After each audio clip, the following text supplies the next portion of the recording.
Bonjour à tous et bienvenue dans ce nouvel épisode des Doigts dans la prise. On n'allait pas vous laisser tout seul pendant les fêtes. Mettez ça, ce nouvel épisode sur le compte de la magie de Noël. On est en tout cas ravis de vous retrouver. Bienvenue donc dans votre podcast préféré sur la voiture électrique, la voiture autonome et toutes les sornettes qui se racontent autour. L'un des rares podcasts automobiles qui met pas de super sans-plomb dans ses Rice Krispies le matin. Ravi de vous retrouver. Je suis Cédric Ingrand.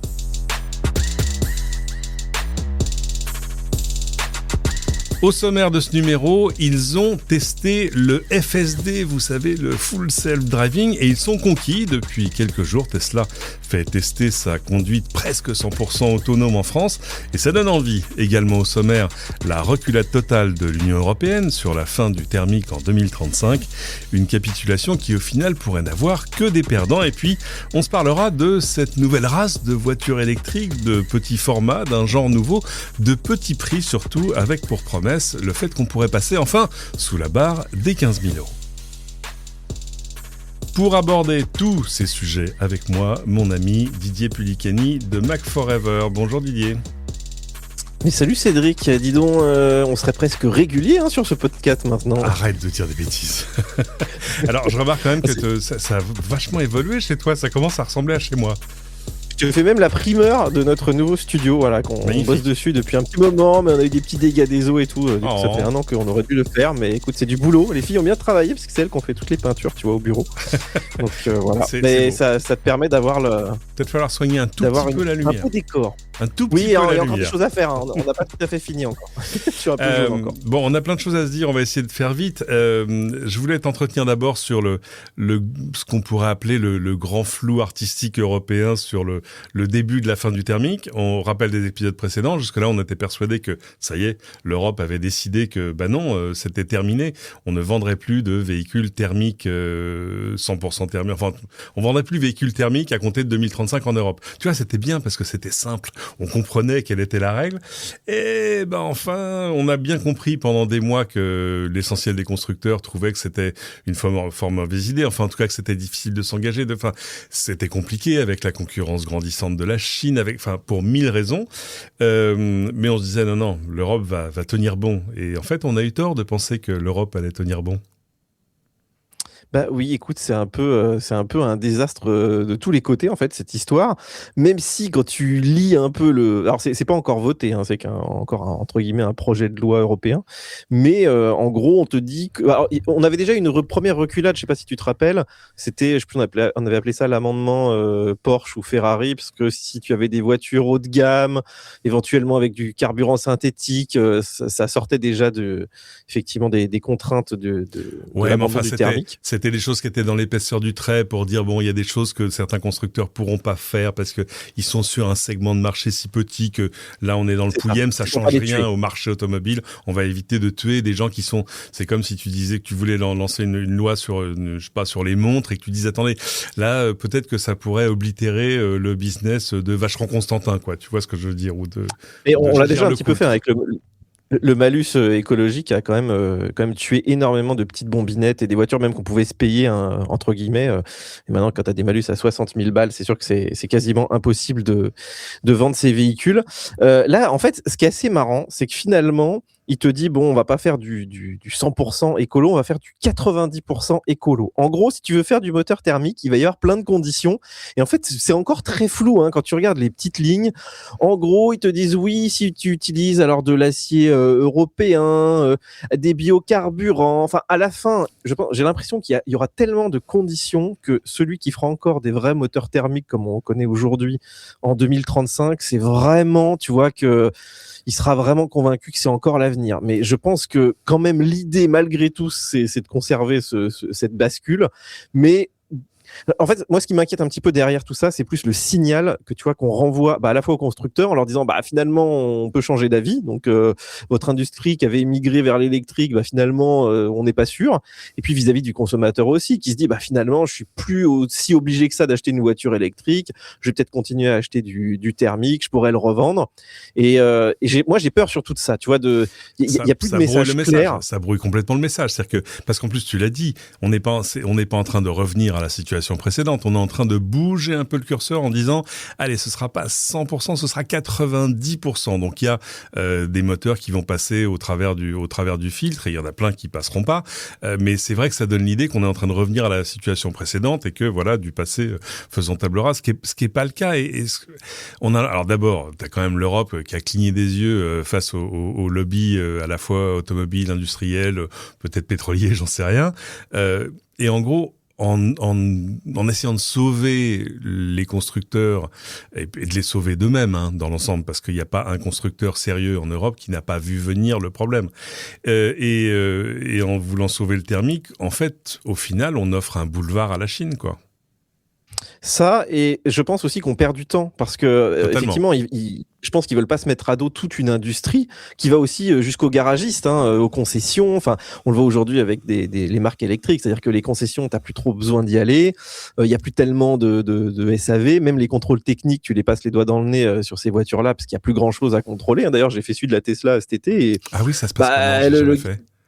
Alors déjà, il y avait une petite plaquette qui disait les véhicules Tesla sont surfacturés. Alors je commence à te dire mais comment ça se fait ? Il y a moins de choses à contrôler. Mais parce qu'on n'a pas l'habitude, il faut des nouveaux outils. Mais en fait, ils contrôlent rien sur la partie électrique, ils contrôlent pas la batterie ou quoi que ce soit. Et en fait, il m'a dit en gros que ça les saoulait, quoi, que les voitures électriques ça les saoulait. Et en fait, je pense que le message il est bien là, c'est-à-dire que ça leur enlève du boulot. Et ce qui est compréhensible. Moi, si j'étais garagiste, c'est sûr que je me réjouirais pas d'avoir de moins en moins de véhicules aussi à contrôler. Mais c'est vrai qu'il y a toute une filière, tu vois, les pièces détachées en Europe. En fait, on a développé énormément de choses. Dire on arrête de vendre du neuf en 2035, il restera quand même un immense marché de la pièce détachée sur les dizaines et les dizaines de millions de véhicules qui sont encore en circulation. En fait, c'est presque un cadeau empoisonné parce que on garde une technologie qui est objectivement obsolète sous assistance respiratoire au lieu de dire bon, ça y est, le temps est venu. Parce qu'en plus, c'est pas une espèce de coup près, c'est-à-dire il faut imaginer ce qui va se passer sur le marché entre maintenant et 2035. Il va se passer énormément de choses. C'est-à-dire que peut-être qu'en 2035, la règle aura même plus besoin d'exister. Tu vois ce que je veux dire ? Ce sera déjà, c'est la différence entre un standard écrit et un standard de fait. Je sais pas où on en sera en pourcentage des ventes du neuf. Il restera évidemment plein de thermiques sur les routes, mais parce que la voiture moyenne en France, elle a 12 ans, donc c'est logique. Mais dire que non, moi ça me paraît fou. Et je pense que pendant ce temps-là, BYD et les autres, ils rigolent, quoi. Surtout que si tu vas en Chine, eux, la bascule, ils l'ont fait finalement très vite. En fait, on pensait que ça irait plus vite en Europe parce que le problème, c'est qu'on a aussi pas mis les moyens. C'est-à-dire que aujourd'hui, on aurait fait comme les pays scandinaves, là, de dire on enlève la TVA, on met les places gratuites, la recharge, on la taxe pas. Enfin, tu vois, on aurait pu mettre en place un certain nombre d'éléments qui auraient boosté la voiture électrique. D'ailleurs, le leasing social, comme par hasard, les gens aiment l'électrique dès qu'on leur dit que c'est beaucoup moins cher. Donc, il n'y aurait pas eu de souci. Aujourd'hui, on n'a pas voulu faire la bascule sur le plan fiscal entre guillemets, et du coup on le paye parce que voilà, les gens sont un peu plus réticents à dépenser beaucoup d'argent sur des voitures qui effectivement sont pas toutes au niveau, et comme tu le dis, moi je pense que dans 10 ans peut-être même que le prix de l'essence aura eu raison de tout ça, c'est-à-dire que si tu arrives à ne serait-ce que 2,50 € le plein, c'est pas inenvisageable d'ici là.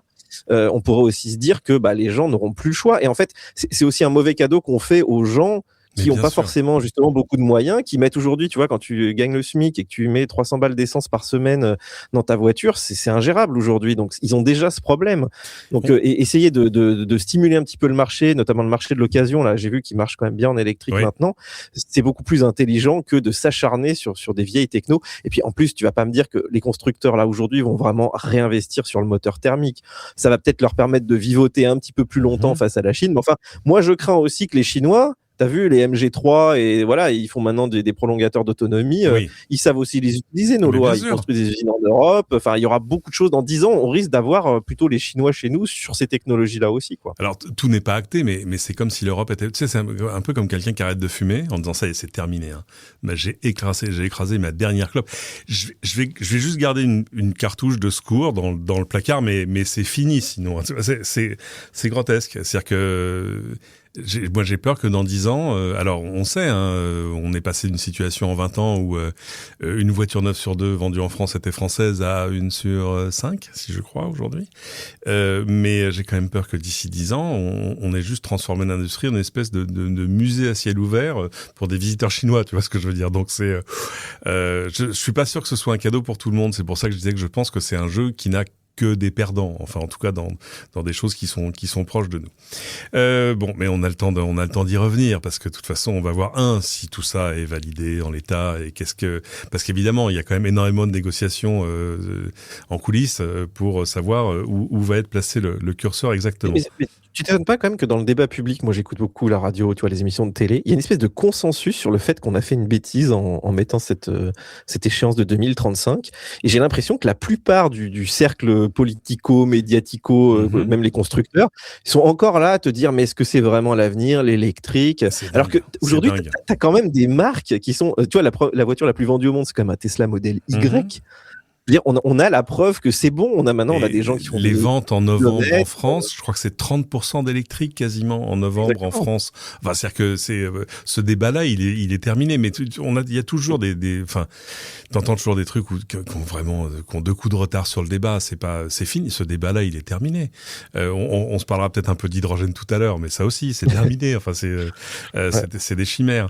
Moi, il y a un truc qui m'a fait sourire dans l'actualité récente, c'est que tu sais, depuis longtemps, mais tu l'as lu ça sur Internet, tu l'as dit, mais ouais, attends, regardez, vous qui avez des voitures électriques, avec vos compteurs Linky, l'État va vous taxer.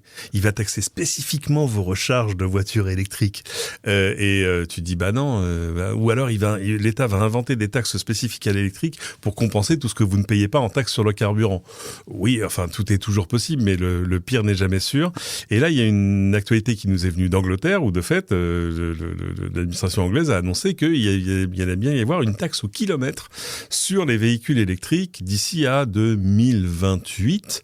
Ce sera 3 pence par kilomètre. Alors c'est pas énorme, mais c'est pas rien non plus. Et alors là, le déferlement, mais j'ai tout vu, j'ai tout entendu. J'ai entendu des éditos, j'ai entendu un matin sur RTL François Langlais qui a fait 3 minutes en disant regardez, vous voyez, de fait les États vont mettre des taxes spécifiques, tout ça. J'ai lu et entendu au moins une dizaine de chroniques de papier et d'éditoriaux qui oubliaient toute une information, laquelle? C'est que la taxe existe déjà en Angleterre pour les véhicules thermiques. Donc c'est juste la déclinaison d'une taxe qui existe déjà et qui est d'ailleurs 2 fois plus chère pour les véhicules thermiques. Eux payent 6 pence le kilomètre, ce qui commence à faire de l'argent. Si tu roules un peu, ça fait, tu peux atteindre quasiment le millier d'euros par an. C'est pas rien. Mais et tout le monde oublie de te dire ça parce qu'évidemment la question c'est pas regardez ce que font les Anglais, c'est est-ce que ça va arriver chez nous? Et tout le monde te dit oui regardez. Non, on oublie. Voilà. Et puis on oublie aussi une question purement technique, c'est que en Grande-Bretagne tous les véhicules passent un contrôle technique annuel, où là, on relève leur kilométrage et c'est à partir de ce relevé qu'on lève la taxe. C'est pas juste déclaratif comme nos indemnités kilométriques chez nous, tu vois ce que je veux dire. Et évidemment, si tout à coup tu rappelles ça, on va te dire, bah oui, non, mais en France, on fait pas un CT tous les ans. Enfin, le mécanisme fonctionnerait pas. Et surtout, on n'a pas une taxe au kilomètre qui existe déjà pour les thermiques. Alors, on l'a un peu sur l'autoroute, tu vois. Si tu roules beaucoup, là, tu t'aperçois, moi qui fais beaucoup de kilomètres. Oui, mais en fait, en France, on a aussi un système de taxes où tout va dans le panier commun. Les taxes sont rarement affectées, et c'est vrai qu'en fait, ce sont des impôts un peu déguisés à chaque fois. Et on a, pour reprendre ton exemple des cigarettes, c'est vrai que la cigarette, quelque part, ça rapporte quand même plus que ça ne coûte à l'État. Hein. Surtout que les fumeurs, en général, ils meurent assez vite, donc c'est pas très intéressant non plus.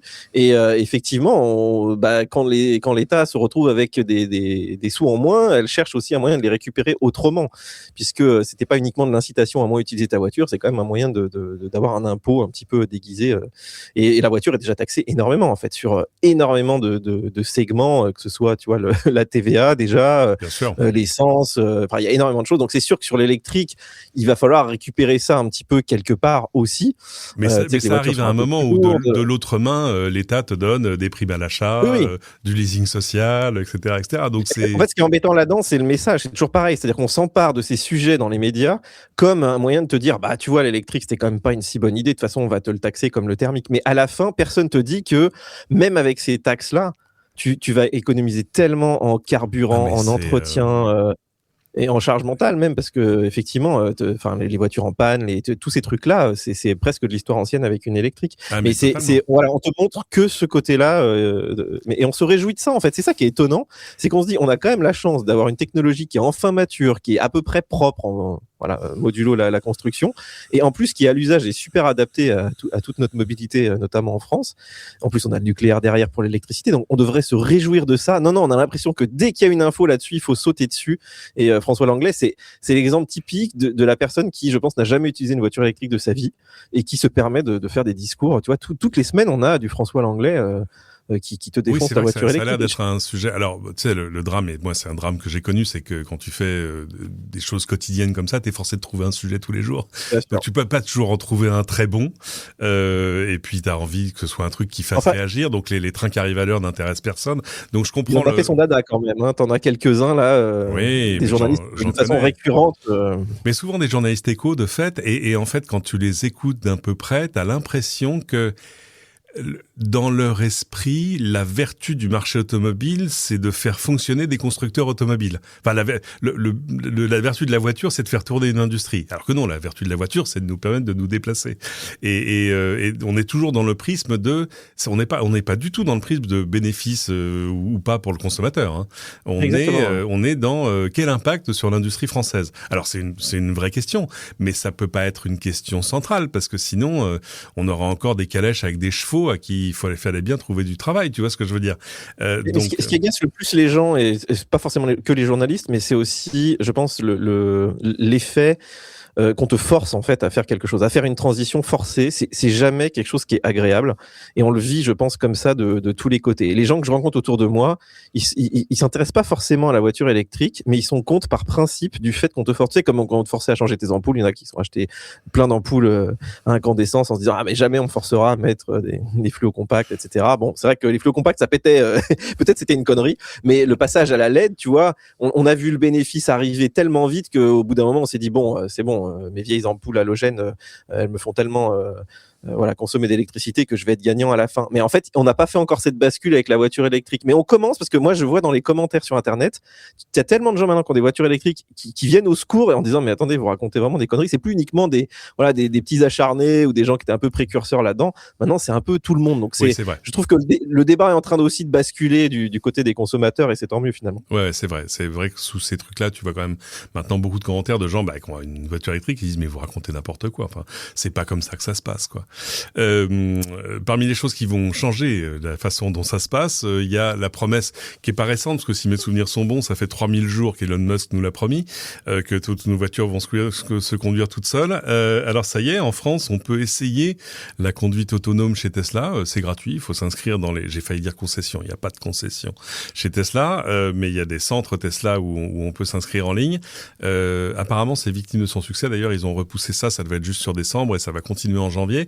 Moi, j'ai pas eu la chance de le faire, mais j'ai vu toutes les vidéos de Frandroid, du Parisien, de BFM, etc. Et j'ai parlé à plein de camarades qui l'ont fait. Moi, je trouve ça toujours formidable quand on te montre un truc, on te dit c'est ça que ça va faire, et quand toi tu l'essayes, ça fait la même chose. Tu vois, quand ça marche comme c'est marqué sur la boîte, ou comme le décrivait la vidéo YouTube. Et toi, t'as essayé? Eh ben, on l'a même essayé. Alors, j'ai insisté un peu auprès de Tesla pour aller à Marseille. En fait, c'est pas des trajets. Tu vois, tu fais le trajet que tu veux, en fait. Donc, tu mets dans la voiture ce que tu as envie. Je dis, ce serait cool d'aller sur le Vieux-Port. Marseille, c'est quand même, tu vois, c'est l'exemple caractéristique du truc compliqué. En plus, là, je sais pas si t'es allé à Marseille, il y a l'autopont, il y a l'arrivée avec tous les feux, les traits par terre qui sont mal définis. Enfin, Marseille, c'est quand même un peu le symbole de l'automobile, un peu, voilà. il faut connaître pour arriver à conduire. Quoi, voilà. Ouais. Il faut être, t'arrives chez toi, t'arrives au boulot, t'as transpiré un petit peu, quoi. Et quand t'arrives dans cette voiture qui fait tout toute seule, alors, nous, elle a pris une voie bus à un moment, mais enfin, je l'aurais pris aussi, je pense. Mais elle a fait aucune erreur à part ça. Elle a même doublé un camion qui était arrêté au milieu de la circulation, tu vois, en franchissant une ligne blanche, mais t'as le droit, c'est quand on te bloque vraiment le passage. Donc, en fait, ce qui m'a vraiment le plus impressionné là-dedans, c'est déjà que ça fonctionne à 100%. Ça, vraiment, on a fait des ronds-points, on a fait tous les trucs qu'on disait que la voiture autonome n'arriverait pas à la faire, à s'insérer, à respecter les limites de vitesse. Alors, c'est amusant parce que, en fait, ce qui change de Tesla par rapport à d'autres constructeurs, c'est que Tesla a beaucoup de data. Et en fait, elle connaît toutes les routes et elle sait exactement comment on conduit sur chacune des routes. Oui, et ça, c'est assez fabuleux. Il faut expliquer, même les gens qui n'ont pas de conduite autonome, c'est-à-dire tout le monde en France, par exemple, quand on conduit une Tesla, alors il y a l'autopilot, bon, très bien, mais même quand il n'y a pas d'autopilot, elle observe comment le conducteur aborde telle intersection, tel rond-point, tel truc, à quelle vitesse, et surtout, en tâche de fond, en fait, elle compare ce qu'elle aurait fait toute seule avec ce que fait le conducteur, pour voir s'il y a une vraie différence, pour voir quand elle est en autopilot, quand est-ce que le conducteur reprend la main, parce que ça veut peut-être dire que la voiture a mal lu son environnement, la route, ou etc. Mais toutes ces données, elles éduquent aussi en tâche de fond le full self-driving, enfin la conduite autonome, ce qui veut dire que de fait, même s'il n'y a pas de voiture autonome Tesla sur les routes, elles ont déjà des millions, dizaines, centaines de millions de kilomètres de data pour s'éduquer, quoi. Oui, ils te disent même, je crois que c'est 100 ans de conduite, équivalent de conduite qui ont été enregistrés, ce qui est fabuleux. Mais et là encore, tu vois qu'en Europe, on n'a pas pris la mesure de ça. C'est-à-dire que pendant que Tesla enregistrait toutes ces données, nous, on se posait la question encore, est-ce que c'est bien de faire de la conduite autonome? Est-ce que c'est bien de faire de la voiture électrique? Est-ce que c'est bien de mettre des caméras dans les voitures? Et en fait, Tesla a pris énormément d'avance. Et là, en fait, on le prend en pleine figure. C'est-à-dire qu'on se dit, ah oui, en fait, tu vois, les trajectoires que tu prends dans les ronds-points, dans les carrefours, justement, qui sont pas toujours, tu sais, bien nettes. En fait, quand tu regardes ces Tesla qui conduisent toutes seules, tu te dis c'est exactement ce que j'aurais pris comme trajectoire, mais c'est normal parce qu'elle prend exactement ce que les autres ont pris. Bah oui. Elle se conduit pas comme un robot, tu sais, à vraiment essayer de surfaire un petit peu le code de la route et tout. Et il y a même une option qui lui permet de transgresser les limites de vitesse. Ça, j'ai trouvé ça très drôle. Donc tu mets ton pourcentage, tu peux dire 0, donc elle respecte pas de problème, mais tu peux la laisser être un peu au-dessus. Ce qui permet, alors c'est amusant parce que comme elle sait là où il y a des radars ou pas, les gens ralentissent. Et ben en fait, par exemple à Marseille, tu vois, t'as l'autopont, tout le monde roule un peu au-dessus parce qu'il n'y a pas de radar, et du coup par défaut, elle va rouler un peu au-dessus parce qu'elle va suivre le flow. Et en fait, je trouve ça aussi très intelligent de se dire tiens, je fais une voiture autonome, mais qui est pas une voiture bête, qui est une voiture qui va essayer de se fondre dans la masse, en tout cas tant qu'il y a des humains sur la route, et tout en respectant le code de la route, on va dire correctement. Mais c'est vrai que là, du fait qu'ils sont pas encore responsables, on va pas envoyer une amende à Tesla s'ils dépassent la limite, ce sera toi qui la prends. Donc c'est à toi de dire bon, j'accepte qu'il y ait un petit que je puisse rouler là à 60 au lieu de 50, mais c'est à tes risques et périls aussi derrière. Mais en fait, toute la philosophie de ça, c'est vraiment de se dire c'est comme si je mettais un peu un humain dans la voiture. Et tu vois, moi, ce qui me fait encore plus halluciner, c'est que Elon Musk, c'est quand même, bon, c'est la tête de turc de tout le monde, pour plein de raisons, des fois qui sont légitimes, je dis pas, hein, mais quelque part, on se moque de lui tout le temps, il nous promet la conduite autonome tous les ans, etc. Mais il est quand même arrivé, quoi. C'est-à-dire que à la fin, oui, les promesses, les dates, il y a le champ de distorsion, c'est un peu comme à l'époque de Steve Jobs, mais quand même, il avait quand même sur le timing qu'il a du souci, c'est-à-dire, j'entendais un papier récent qui disait tiens, ça y est, peut-être que la production du Roadster de Tesla va commencer. Là aussi, ça fait 8 ans, 9 ans, je sais plus. Enfin, c'est-à-dire que si on fait abstraction de ces promesses sur les délais, parce qu'évidemment, à chaque fois qu'il se met à promettre une date pour quelque chose, tu dis oui, très bien, on s'en reparle. Mais t'as quand même plus d'articles, tu vois, qui dénoncent ces dates qui viennent pas, plutôt que là j'étais un peu content de voir un peu quand même que les gens, enfin les journalistes qui ont essayé ça ont été quand même suffisamment bluffés pour dire bon, il y a quand même, ils ont quand même de l'avance, il y a quand même fait les bons choix, quoi. Mais en fait, quand tu suis un peu ce qui se passe chez Tesla, ça fait longtemps que le FSD il marche quand même plutôt pas mal. Moi j'ai des potes, ils vont au bureau là depuis qu'ils ont autorisé ça aux États-Unis sans rien toucher. Alors les États-Unis c'est pas l'Europe, voilà, enfin. C'est ça, parce que c'est ce qu'on disait, on disait ça reste une voiture américaine, ils ont plus de data sur l'Amérique, là-bas les routes elles sont carrées, c'est beaucoup plus large. Venez à Paris, vous allez voir quand votre voiture elle va essayer d'aller dans le Marais, enfin tu vois, etc. ou à Marseille. Non, en fait ça passe. Et c'est intéressant, j'ai bien aimé l'analyse qu'en faisaient nos camarades de Frandroid, qui disaient en fait c'est une voiture qui est régie par 3 priorités dans l'ordre. La première c'est la sécurité, la deuxième c'est le code de la route. Et la troisième, c'est que il faut trouver un moyen de continuer à avancer. C'est pas juste il y a une camionnette qui est à moitié garée sur la route, il y a une ligne blanche, moi je m'arrête, je fais plus rien. Non. Elle a quand même vraiment pour but de t'amener à ta destination et pas juste de dire, enfin de faire ce que ferait un conducteur humain, parce que voilà, moi j'ai une rue à côté où il y a des camions de livraison tout le temps, parce que t'as tous les grossistes en vêtements chinois, etc. Et si t'étais sur le strict code de la route, j'y serais encore depuis 9h ce matin, quoi. Donc du coup, elle prend des initiatives tolérables, j'ai envie de dire, qui mettent pas en jeu ta sécurité, mais qui te permettent d'avancer, quitte à mordre un peu sur la ligne.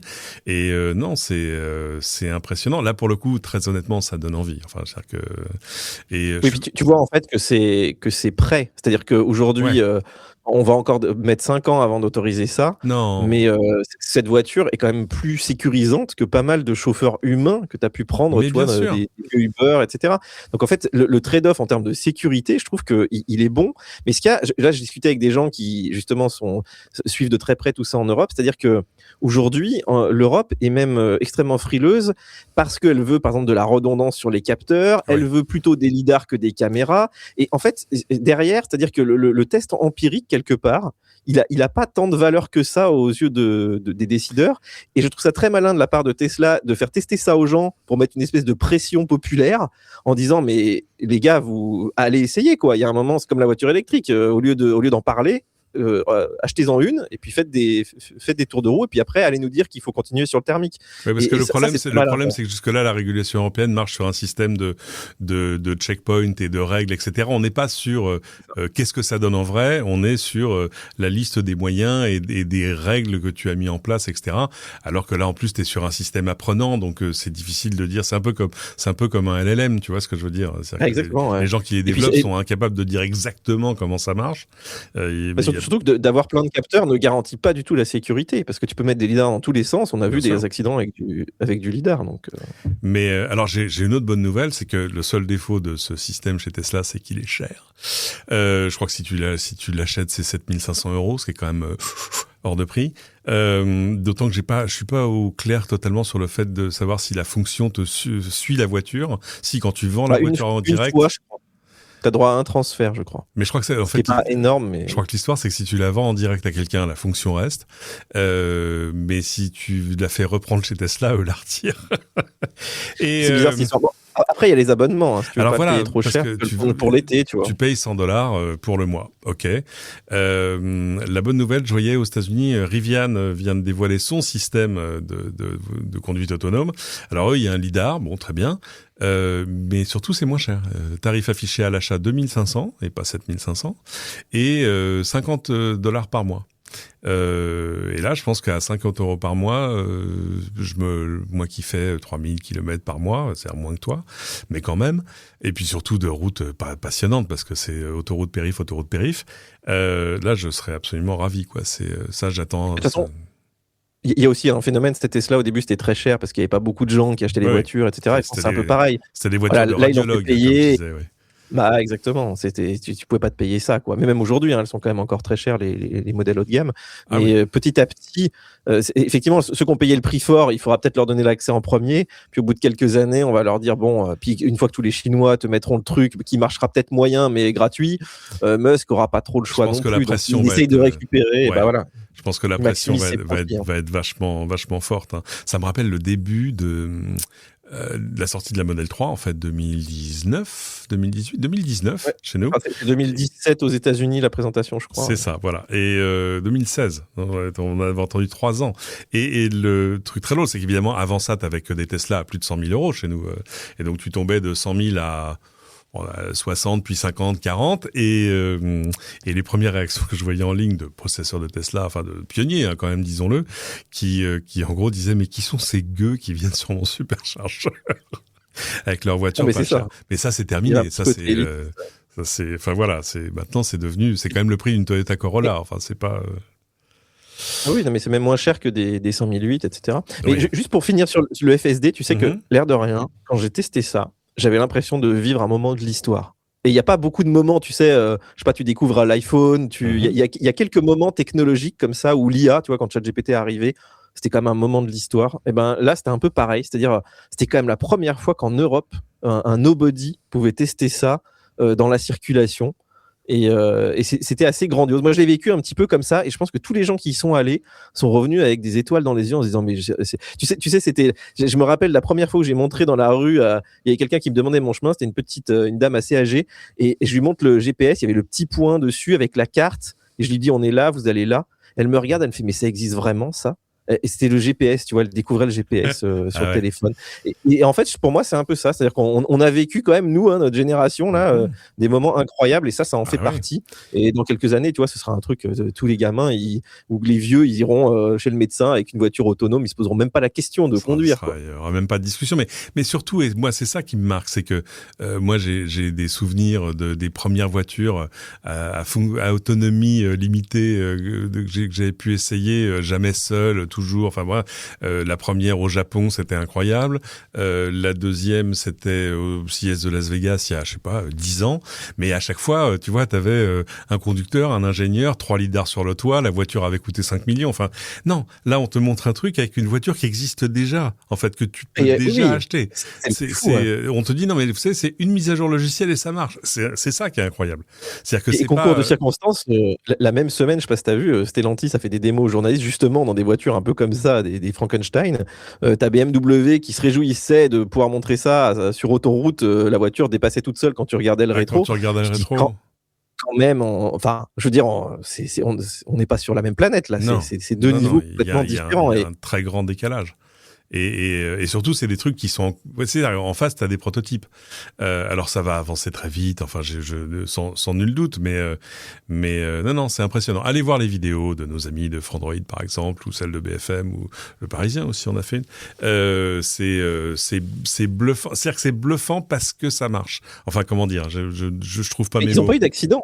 Tu vois, ils ont même pas eu vraiment. Il y a eu des petits trucs, mais il n'y a pas eu de piétons renversés, de voitures abîmées. Mais non. Et voilà, donc c'est de ça. Il y a eu un édito dans le New York Times signé par un neurologue, un chirurgien neurologue, qui dit écoutez, moi j'ai regardé ça de près.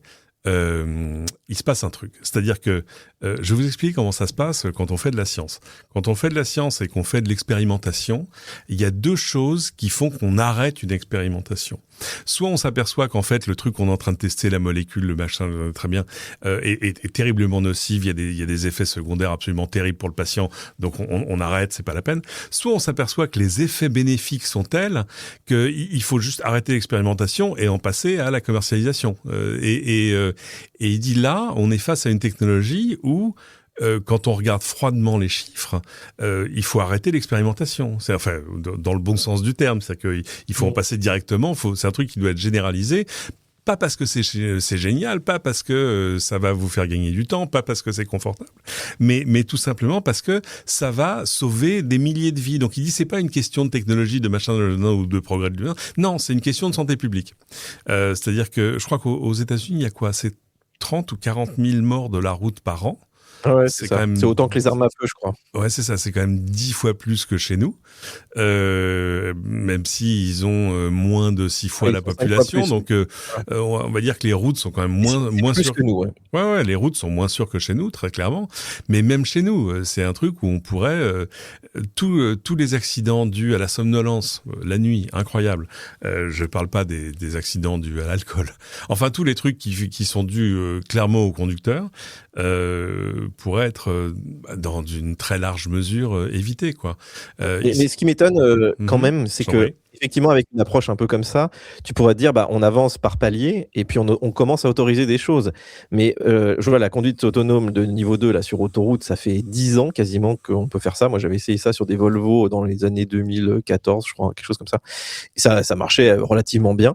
Et en fait, aujourd'hui sur autoroute, on pourrait très bien déléguer la conduite jusqu'au péage ou jusqu'à la sortie, mais en tout cas sans problème. Et en fait, ce qu'on impose en Europe, c'est exactement tout le contraire. C'est-à-dire que on impose que quand tu mets la conduite autonome, tu dois être plus concentré que quand tu l'as pas. C'est-à-dire que tu as des caméras qui t'observent, tu dois tenir le volant, et si tu le fais pas, on te sanctionne. C'est-à-dire que c'est plus facile de tenir son téléphone sans qu'avec. Ce qui est quand même toute l'aberrance du truc, ça devrait être le contraire, tu vois. On devrait t'autoriser à faire des choses que d'habitude tu n'es pas autorisé à faire. Et aujourd'hui, c'est le contraire. Et en fait, on va pas du tout dans ce sens-là, même si moi, évidemment, comment ne pas être d'accord avec ce que tu dis. Mais parce que je pense qu'on est complètement tétanisé à l'idée, parce que personne ne veut prendre la responsabilité d'un accident par un robot. C'est-à-dire que le jour où une Tesla écrase un enfant, mais ça va être un scandale monumental, alors que tous les jours, il y a des enfants, malheureusement, qui sont écrasés par des voitures. Même s'il y en a 12 la veille qui ont été écrasés par un conducteur normal dans une voiture normale. C'est injuste, mais la vie est injuste. C'est un problème philosophique effectivement, de se dire que les machines vont pouvoir tuer des gens, quoi. C'est intéressant quand tu te poses la question en termes de santé publique, parce que ça, c'est une discipline où on est habitué à faire des règles de 3 un peu à la fois éthiques et compliquées. Tu vois, quand tu te dis, je sais pas. Tel médicament est absolument crucial parce qu'il sauve des milliers de vies par an. Ah oui, c'est vrai qu'il y a des gens qui peuvent faire des réactions allergiques hyper violentes, voire même il y en a qui peuvent en mourir. Donc on va sauver 1 million de personnes, mais il y en a peut-être 3 qui vont mourir. Oui, mais à ce moment-là, tu dans la balance, si tu veux, la décision est finalement assez simple. Et là aussi, mais je suis d'accord sur le fait que de toute façon, tu vois bien le nombre de trucs. On dit regarde, cette Tesla a eu un accident terrible. Oui, mais il y avait un conducteur au volant.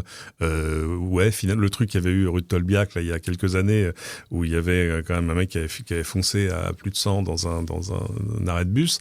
C'est pas sa pédale d'accélération qui s'était bloquée. Hein. Apparemment, il allait juste très vite.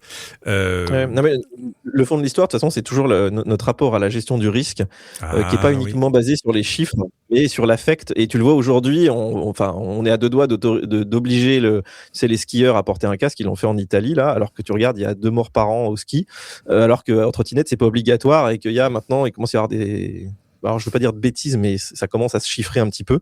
Et voilà, en fait, il y a pas de logique en fait. Tu te dis, si tu regardes que le nombre de morts, tu mets un petit peu les règles en fonction de ça. Mais non, c'est beaucoup par rapport au ressenti, à tout un tas de choses. Tu vois, la cigarette et l'alcool, ça devrait être interdit par rapport à tout ce qu'il y a derrière. Yep. Mais bon. C'est compliqué d'interdire ça, mais quelque part, on accepte, on accepte un niveau de risque sur certaines choses, certaines activités, et pas d'autres. Et la voiture, je pense que c'est le reflet ultime un peu de ce qu'on a aujourd'hui dans nos sociétés modernes. Ouais, en fait, le problème de la voiture, c'est que c'est pas juste un outil de déplacement, c'est plein de choses à la fois. Beaucoup d'actualités encore à couvrir, des nouveautés chez Tesla, une nouvelle Tesla qu'on n'attendait pas, qu'on pensait qu'elle serait juste chinoise, et ben non, finalement, elle va arriver chez nous. On s'en parle dans un instant. Je voulais d'abord faire un tour de l'actualité outre-Atlantique. Ceci avec mon ami Martin Archambault qui anime le podcast Silence en roule. On l'écoute. Bonjour Martin Archambault. Bonjour Cédric, comment ça va? Mais c'est toujours un plaisir de te retrouver. On sait qu'il y a une riche actualité, en tout cas politique, de ton côté de l'Atlantique. C'est bien, hein, grâce à vous, on s'ennuie jamais. Moi, je regarde plein de vidéos je regarde en ce moment plein de vidéos de Canadiens qui expliquent qu'ils voient arriver des personnels soignants, enfin, qui voient arriver des réfugiés américains de leur côté de la frontière, etc. Mais on sait qu'il se passe aussi pas mal de choses du côté des véhicules électriques, et j'ai envie de dire même de l'électrification des transports en général, non? Oui, ça bouge beaucoup. Je l'ai souvent dit à ton podcast, Cédric, mais ici, on dit souvent que lorsque les États-Unis attrapent le rhume, les Canadiens ont tendance à tousser un peu. Malgré, je dirais, l'éloignement graduel et le fait qu'on n'adhère vraiment pas à une vaste majorité des nouvelles politiques amenées par le président Trump, reste que on est impacté très durement au niveau de grands courants. Même si on n'embarque pas dedans à 2 pieds, les effets, les répercussions font en sorte que tranquillement, pas vite, on sent que le gouvernement canadien prend certaines mesures, ou prend du recul, je devrais dire, sur certaines mesures positives pour l'électrification des transports qui avaient été mises en place dans les dernières années. Et là, graduellement, on se désengage. Au niveau fédéral, donc, un ministre important du gouvernement a remis sa démission il y a quelques jours à peine. Stephen Guilbeault, qui est le fondateur d'Équiterre, qui est un organisme écologique très important ici au Québec, qui a fait le saut dans l'arène politique, qui travaillait avec le gouvernement Trudeau, avec l'arrivée du nouveau premier ministre Carney. Le premier ministre Carney a commencé à s'éloigner un peu de la couleur verte qui avait toujours été présente avec le gouvernement Trudeau, et tranquillement, pas vite, prend des décisions qui vont non seulement à l'encontre, mais détruisent tout l'héritage écologique que Stephen Guilbeault avait créé au fil des années, autant lorsqu'il était à Équiterre qu'au gouvernement. Donc, devant de telles décisions, il a décidé de quitter. Et parmi les décisions en question qui ont fait sursauter M. Guilbeault, l'idée de signer une entente entre l'Alberta et le gouvernement canadien pour imposer des oléoducs qui vont amener du gaz dans les différentes provinces canadiennes, ce qui ne fait pas du tout l'affaire de M. Guilbeault. Et des Québécois en général, je devrais dire, on est assez réfractaires aux oléoducs. Donc, ça bouge. Et on voit aussi qu'au niveau du gouvernement provincial, les avantages pour les voitures électriques commencent à s'effriter tranquillement pas vite. Les subventions disparaissent graduellement. On a su, il n'y a pas tellement longtemps, qu'on va avoir sur les permis de conduire des gens qui conduisent des voitures électriques, vont avoir une surprime sur leur permis de conduire pour compenser le manque à gagner des taxes qui sont récoltées sur l'essence pour l'entretien des routes. Voyez-vous, c'est pas un gros montant, c'est relativement symbolique, je devrais dire, mais c'est quand même un message. Le message est fort. Avant, on récompensait les gens qui faisaient le tournant électrique. Maintenant, on leur impose une taxe supplémentaire, voyez-vous. Donc, c'est vraiment un changement qui rend la pilule un petit peu difficile à avaler pour l'ensemble des acteurs du milieu de l'électromobilité au Québec et au Canada en général. L'autre actualité, Martin, c'est que pour aussi longtemps, aussi loin que je me souvienne, Tesla tenait évidemment le haut du pavé des ventes du côté de chez toi. Et cette suprématie-là, elle est maintenant entaillée par, j'ai envie de dire, c'est presque l'Empire contre-attaque, quoi. Oui, effectivement. Puis c'est une tendance qu'on a vu passablement s'installer au cours de la dernière année, je dirais. Quand on regarde les ventes trimestrielles de voitures électriques, plein de facteurs l'expliquent, mais entre autres, si on regarde du cas de Tesla, les modèles de Tesla ne sont plus tous éligibles aux subventions, ce qui fait que ça les rend un peu moins alléchantes. D'un autre côté, les voitures qu'on a eues ici de Tesla pendant plusieurs mois étaient des voitures qui étaient soit fabriquées aux États-Unis, sur lesquelles on a des taxes au Canada en riposte aux taxes américaines. Et sinon, il était fabriqué en Chine. Là encore, on a des taxes, ce qui fait que les voitures Tesla disponibles au Canada, la Tesla Y particulièrement, étaient très taxées. Maintenant, on a des modèles qui viennent d'Allemagne, où les taxes sont beaucoup moindres, donc ça aide un peu. Mais tous ces facteurs-là mis ensemble ont fait en sorte que Tesla a pris un peu de recul et nous, c'est le raz-de-marée chez GM Chevrolet. Là. Il y a la Bolt qui a été le modèle de véhicule de Chevrolet fort ici en Amérique, une petite voiture, mais tellement populaire. Et depuis quelque temps, c'est la Chevrolet Equinox, je devrais dire, qui a battu tous les records. En fait, la Chevrolet Equinox a mieux fait en termes de vente à court terme que même la Tesla Model 3 lorsqu'elle est sortie. Là, c'est pas peu dire, là, la courbe de vente est pharaonesque. En fait, on est passé en quelques mois d'un véhicule qui sortait, donc quelques unités vendues. Et maintenant, au moment où on se parle, l'Equinox est le 5e véhicule électrique le plus immatriculé sur les routes. Là, je ne te parle pas de vente, je te parle actuellement sur les routes qui roulent. C'est quelque chose comme 20 000 et un peu plus de 20 000 véhicules Chevrolet Equinox qui roulent sur les routes du Québec en quelques mois seulement. Donc, on a détrôné des véhicules aussi populaires que la Toyota Prius, le RAV4, l'Ioniq 5, la Mustang Mach-E, la Volkswagen ID4 qui sont rendus loin derrière. C'est impressionnant parce que c'est vrai que GM, Chevrolet, c'était quand même pas ceux qu'on attendait dans ce genre de classement. Jusque-là, c'était un peu, on sentait un léger manque d'enthousiasme chez eux pour le segment électrique. Oui, mais je dois dire qu'ici, il faut comprendre qu'au Québec, depuis plusieurs années, la Chevrolet Bolt a été très, très, très populaire. Donc, la présence de Chevrolet était là, mais était là dans un segment très niché. Là, on a vu arriver à peu près en même temps le Blazer, l'Equinox et le Silverado, qui est une camionnette, une grosse camionnette électrique, là, mais énorme, mais qui est très populaire. Là. Je dirais que, évidemment, elle n'a pas la même popularité que le F-150 Lightning parce que, il est là depuis plus longtemps, puis il est mieux établi, puis il arrive en déclinaison un peu plus abordable, mais les gens qui veulent faire ce qu'on appelle du heavy duty, là, tirer des fortes charges, puis travailler de façon très robuste, là, c'est un véhicule qui est impressionnant, là, 800 km d'autonomie, puis des capacités de recharge là, qui approximent les 400 kW sur les bornes rapides. C'est quand même assez impressionnant. On oublie que la peur de la panne sur la transcanadienne en hiver, c'est quelque chose de bien réel. Oui, mais quand on a une voiture électrique puis qu'on s'habitue tranquillement pas vite, on se rend compte que cette part-là est parfois un peu irrationnelle et fondée sur les préjugés qu'on a face à l'électrique, mais finalement, avec les autonomies d'aujourd'hui et les sites de recharge qui sont maintenant aux 25-30 km maximum sur les autoroutes, là, il faut faire attention de bien faire fi de tous les alertes de la voiture pour tomber en panne parce que c'est difficile. Merci beaucoup, Martin. Merci à toi. Ça fut un plaisir, Cédric. Comme toujours, c'est un grand plaisir de te retrouver. À très bientôt. Merci. Ciao. Et voilà, on retrouve évidemment Martin Archambault dans Silence, on roule. Il y a une actualité qu'on n'a pas eu le temps de couvrir. C'est pas qu'on n'a pas eu le temps, c'est que cet entretien a été enregistré avant que l'actualité ne tombe. C'est que Ford est en train de se désengager progressivement, en tout cas, du véhicule électrique, en tout cas outre-Atlantique, et entre autres a arrêté la production de son de son F-150, de son pick-up star, enfin dans sa version électrique, qui s'appelle le F-150 Lighting. Je sais que tu rêvais d'en acheter un, Didier. Tu sais que je l'ai essayé en Europe sur un circuit, c'était rigolo quand même. D'ailleurs, il est commercialisé en Europe. Tu sais qu'en Suisse, il est légal et je sais plus, il y a quelques pays aussi en nordique comme ça. Moi, je pense que Ford fait une énorme erreur, c'est-à-dire qu'effectivement, il y a une concours de circonstances qui vendent pas beaucoup de voitures électriques. Elles sont trop chères, elles sont pas terribles, soyons clairs. J'ai vu pour la première fois aujourd'hui une Ford Capri électrique.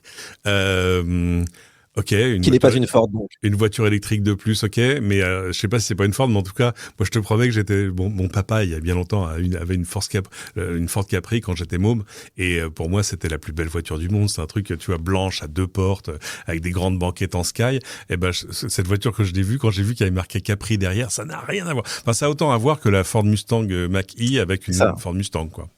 Après, ces véhicules-là sont pas si mal. Hein, la Mustang, non, c'est des chouettes voitures. Mais c'est vrai que le rapport que tu avais à cette marque, à ce modèle. Au moins, la Renault 5 ressemble à une Renault 5 et même la Renault 4 version électrique ressemble bon an mal an à une Renault 4. Là, ils ont gardé la signature, mais tout le reste a changé. Ils auraient dû faire les voitures qui nous font rêver en électrique, c'est-à-dire la Mustang électrique, ces trucs-là, ils l'ont pas fait. Ils l'ont pas fait. Et en fait, ce qui est étonnant, alors je sais pas si tu as vu dans l'actualité, c'est que déjà, effectivement, la Capri, l'Explorer, c'est des Volkswagen un peu rebadgés, entre guillemets. Ford refait la carrosserie, mais à l'intérieur, c'est tout du Volkswagen, les batteries, tout le système. Et ils vont faire la même chose avec Renault.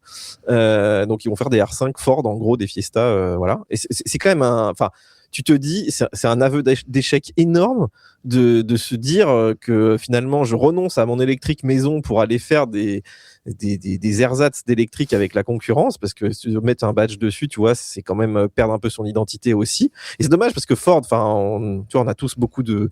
Moi, j'adore quand je vais aux États-Unis louer des Mustangs. Enfin, on adore cette marque. Il y a beaucoup de gens qui adorent les F-150, qui adorent aussi. En Europe, on a des pick-up un petit peu moins gros, mais les Anglais, ils ont un fétiche de Ford. Ils ont exactement. Ça a été la marque numéro 1 en Angleterre pendant très longtemps. Mais Ford devrait être Rivian un peu. C'est-à-dire que sur les pick-up, ils devraient avoir pris ce pli-là. Et d'ailleurs, ils avaient investi au début, puis ils sont rétractés. Enfin, en fait, ils ont tout loupé sur l'électrique. Et maintenant, Trump leur donne l'occasion un peu d'en sortir.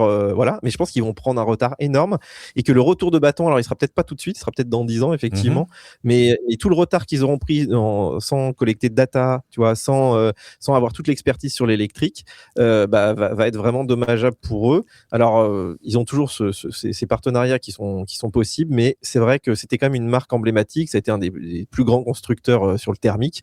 Et en fait, ça me fait penser à beaucoup de constructeurs, y compris en Europe, qui, à mon avis, vont avoir du mal à passer la prochaine révolution s'ils investissent pas massivement dans ces technologies, quoi. La seule solution qui leur reste, c'est vraiment de fermer les frontières, parce que sinon, quand tu vois la richesse de gamme des voitures qui arrivent chez eux aujourd'hui en provenance, je veux dire, d'autre part que des États-Unis, ça va être quand même très. Mais ils ont encore l'inertie, hein. Le F-150, ça reste la voiture la plus vendue, je crois, aux États-Unis. Donc, c'est sûr que pour l'instant, ça va aller. Et en fait, ils ont encore peut-être 5 ans, 7 ans tranquilles. Et par contre, quand Rivian va commencer à vendre plus de voitures qu'eux, ça va commencer à être compliqué, quoi. Et ça pourrait arriver assez vite, en fait. Oui, non, mais c'est pas gagné. On se parlait de Tesla tout à l'heure. J'ai vu une info disant que Starlink, alors on sait que évidemment, Elon Musk a un amour qui s'appelle l'intégration verticale, c'est-à-dire juste arriver à empiler ces différentes activités pour n'en faire qu'une. On a vu Grok qui est en train d'arriver dans les Tesla et qui va pouvoir poser des questions du genre, enfin des trucs complexes. Par exemple, pour la navigation, je trouve ça intéressant. J'utilise pas du tout Grok le reste du temps, mais avoir juste un LLM dans ta voiture à qui tu puisses dire, tiens, regarde, j'arrive à, aller, je sais pas, dans pas Châteauroux, dans pas Châtel, j'arrive à Limoges, voilà. J'ai 3 heures à tuer, fais-moi un parcours avec 4 points de Limoges qu'il faut absolument que je découvre et qui puisse aller chercher dans le guide de tourisme, te faire le truc et te faire la navigation. Ça, c'est vrai que ce serait assez magique. Ça a pas l'air d'être, c'est censé être dans la mise à jour de Noël qui est arrivée chez tout le monde récemment. Moi, j'ai rien vu chez moi. Moi, j'ai vu une mise à jour, mais j'ai pas vu Grok à l'intérieur. Peut-être que ça ne concerne que les États-Unis pour l'instant. Mais alors, l'annonce qu'en est pas une, hein, on est plus près de la rumeur que de l'annonce, c'est qu'il pourrait bientôt y avoir des antennes Starlink intégrées dans le toit des Tesla. En fait, moi, je suis même surpris que ça soit pas déjà le cas depuis longtemps, tu vois. En fait, peut-être qu'il n'a rien dit et que c'est déjà le cas, en fait. C'est que, peut-être que finalement, il n'y a pas juste une puce 4G parce qu'il y a une puce 4G pour la navigation, pour plein de choses, même pour regarder Netflix et le reste. Mais, alors, ils ont des problèmes parce que d'abord, on rappelle que les toits des Tesla dans l'ensemble sont en verre. Donc, c'est difficile d'y cacher plein de trucs, mais on doit pouvoir cacher une antenne quelque part. Enfin, je pense que les solutions existent. Et puis, du coup, voilà, Elon Musk pourrait prendre d'une poche pour donner dans l'autre et surtout arrêter de donner de l'argent parce que je connais pas la teneur des contrats qu'il a avec les opérateurs européens, mais ça doit quand même, enfin les opérateurs partout dans le monde, mais ça doit quand même représenter de l'argent parce que en fait cette connexion tu la payes pas ou tu payes 10 € par mois pour les services qui vont autour, mais ça doit pas être un truc hyper rentable et ça commence à représenter puisqu'il y a plus de 8 millions de Tesla sur les routes aujourd'hui, donc voilà, ça doit être une bonne ligne dans le compte d'exploitation où quelqu'un s'est demandé, mais on pourrait peut-être optimiser ça si on mettait Starlink dans toutes les voitures. Puis alors surtout, tu aurais un débit. Bon, honnêtement, quand tu as de la 5G, 4G, machin, tout marche. Tu regardes Netflix et YouTube. Enfin, pour ce que tu fais de ce débit, ça marche. Mais peut-être que tout à coup, nos voitures deviendraient des hotspots. Oui, et puis en fait, je pense qu'il attend le trade-off entre, tu vois, le coût de l'antenne intégrée dans la voiture, je pense, et le coût des opérateurs qui payent actuellement. Parce que c'est pas si cher que ça hein, de mettre de la 4G, de la 5G dans les voitures. C'est pas des gros débits, tu vois, t'as un peu le trafic. Même si Tesla, je pense, envoie quand même pas mal de data.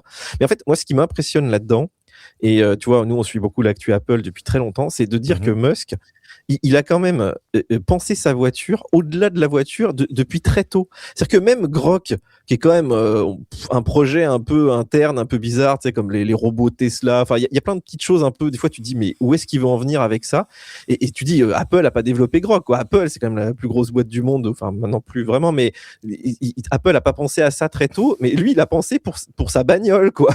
Donc c'est quand même incroyable parce qu'il s'est dit, en fait, quand j'aurai des voitures autonomes, bah, je voudrais pouvoir leur parler. J'ai pas envie de taper forcément tout sur des écrans et je voudrais pouvoir effectivement, comme tu dis, accéder à un certain nombre d'infos. En fait, moi qui teste beaucoup de voitures, je trouve que dès que j'ai des IA dans les voitures, je me dis mais j'aurais une espèce de Siri un peu, tu vois, haut de gamme. Je dirais j'arrive bientôt, ouvre-moi la porte du garage, mets-moi la clim, allume-moi la chaudière, j'en sais rien, fais-moi tout ça. Mais ce serait tellement fabuleux, une bonne intégration comme ça dans la voiture.